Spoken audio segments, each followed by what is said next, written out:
डीडवाना कुचामन जिला बनने के बाद में आज पहली बार जिले में होटल सुंदरम पैलेस में प्रथम जिला स्तरीय सम्मेलन का आयोजन किया गया।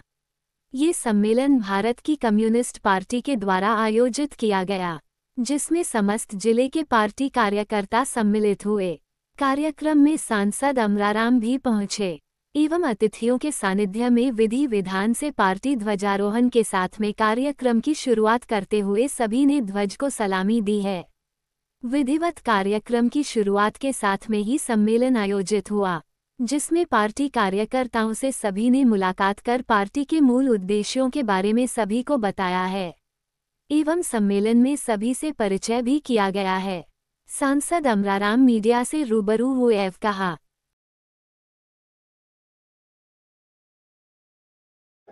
ऐसा है, भारत की कम्युनिस्ट पार्टी मार्क्सवादी का जिला सम्मेलन डीडवाना कुचामन जिला बना है और उसका पहला सम्मेलन हो रहा है। पहले नागौर जिला था, इसलिए ये सम्मेलन और उन पार्टियों जितने भी तमाम पूंजीवादी पार्टियां हैं उनका ध्येय है केवल सत्ता प्राप्त करना और व्यवस्था, ये शोषण की जो व्यवस्था है ये जारी रही। और कम्युनिस्ट पार्टी मार्क्सवादी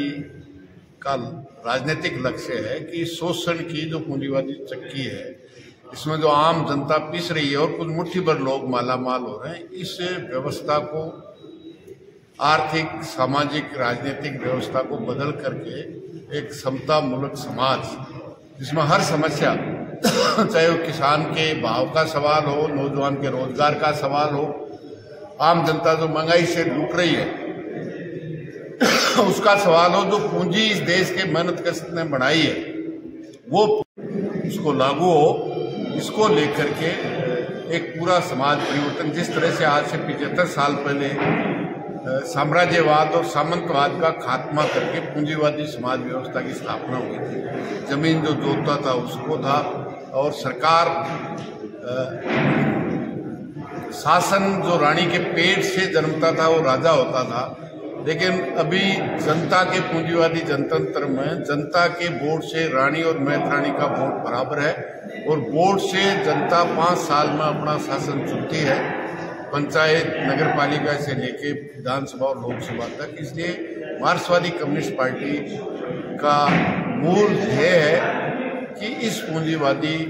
सामंती व्यवस्था में जो आर्थिक और सामाजिक उत्पीड़न हो रहा है, शोषण हो रहा है, उसको समाप्त करके एक बराबरी का समाज जिसमें सबको समान अवसर मिले, अपनी मेहनत की पूरी कीमत मिले और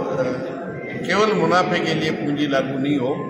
समाज के हित में लागू हो, इसको लेकर के लक्ष्य है। वो आप देख रहे हैं कि जनता की समस्याओं के लिए राजस्थान में कोई लड़ने वाली राजनीतिक ताकत है तो वो केवल भारतीय कम्युनिस्ट पार्टी मार्क्सवादी है। चाहे वो नहरी इलाके में सिंचाई पानी का सवाल हो, बीमा क्लेम का सवाल हो, बिजली की रेट का सवाल हो, नरेगा में लोगों को काम दिलाने को, पूरी मजदूरी दिलाने का सवाल हो, ये सब कानून इन संघर्षों की देन है, इस लाल झंडे की, जिसमें मनरेगा इस देश के हर ग्रामीण परिवार को 100 दिन का काम देने का देश की संसद में लाल झंडे के 61 MP थे। जब राजनीतिक ताकत लाल झंडे की बढ़ती है तो आम मेहनत कश के पक्ष में कानून बनाने के लिए, चाहे वन अधिकार कानून, जो पीढ़ियों से वन में बसे हुए थे, वन में खेती कर रहे थे, उनको खातेदारी हक देने का सवाल हो, मनरेगा का सवाल हो, सूचना का अधिकार हो। जब देश की संसद में 543 में से 61 सांसद थे तो जनता के पक्ष में कानून बने और आज वामपंथियों की ताकत कम होने का नतीजा है कि जो कुछ था किसानों के खिलाफ 3 काले कानून बनाने का काम देश की सरकार ने किया है। इसलिए निश्चित रूप से वो राजनीतिक ताकत आगे बढ़े और इस लूट पे, सामाजिक अत्याचार पे रोक।